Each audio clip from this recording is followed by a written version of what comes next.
Cermin datar.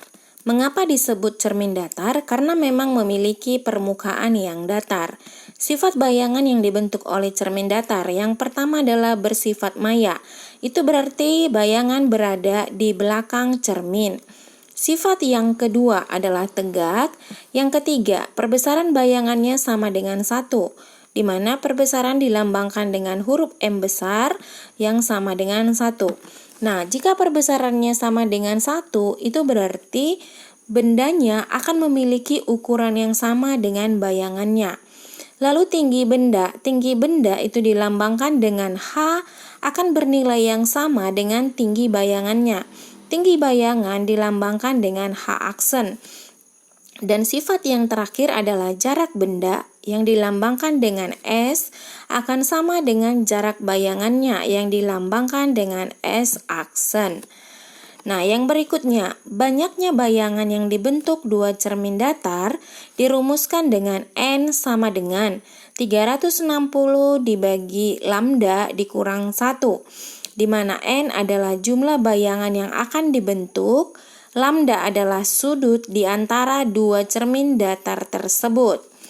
Yang berikutnya, panjang minimal cermin untuk melihat seluruh badan adalah setengah dari panjang benda, atau dapat dirumuskan tinggi cermin datar itu sama dengan setengah dari tinggi benda yang akan dicerminkan. Kita bahas beberapa contoh soal.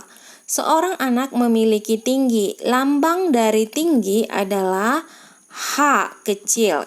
Berarti hanya 160 cm. Berapakah ketinggian cermin datar yang diperlukan agar anak tadi dapat melihat bayangan seluruh tubuhnya? Nah, di sini yang ditanya adalah ketinggian dari cermin atau dilambangkan dengan T cermin.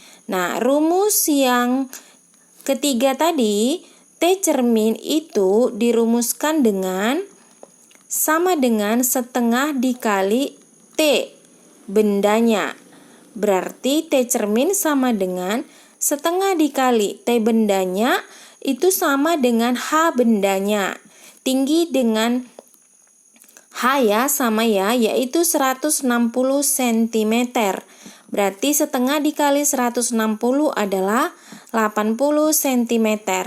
Berarti supaya anak itu dapat melihat seluruh ketinggiannya, maka cermin datar yang digunakan harus memiliki ketinggian minimal 80 cm.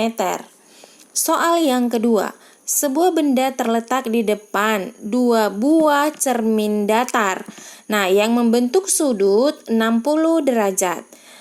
Diketahui membentuk sudut di antara dua cermin datar itu dilambangkan dengan lambda, besarnya 60 derajat. Ditanya, tentukanlah jumlah bayangan yang terbentuk. Jumlah bayangan dilambangkan dengan N kecil. Berarti, apa rumus mencari N? N sama dengan 360 derajat dibagi alfa dikurangi 1. Sekarang kita hitung.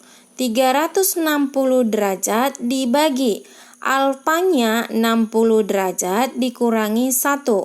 360 dibagi 60 itu bernilai 6. Lalu 6 dikurangi 1 itu sama dengan 5. Berarti bayangan yang terbentuk adalah sebanyak 5. Soal yang berikutnya. Sebuah benda berada 200 cm di depan cermin datar. Oke, benda berada itu berarti jarak benda dengan cermin. Jarak benda dilambangkan dengan S kecil, yaitu 200 cm. Yang ditanya A itu adalah jarak bayangan. Jarak bayangan berarti S aksen.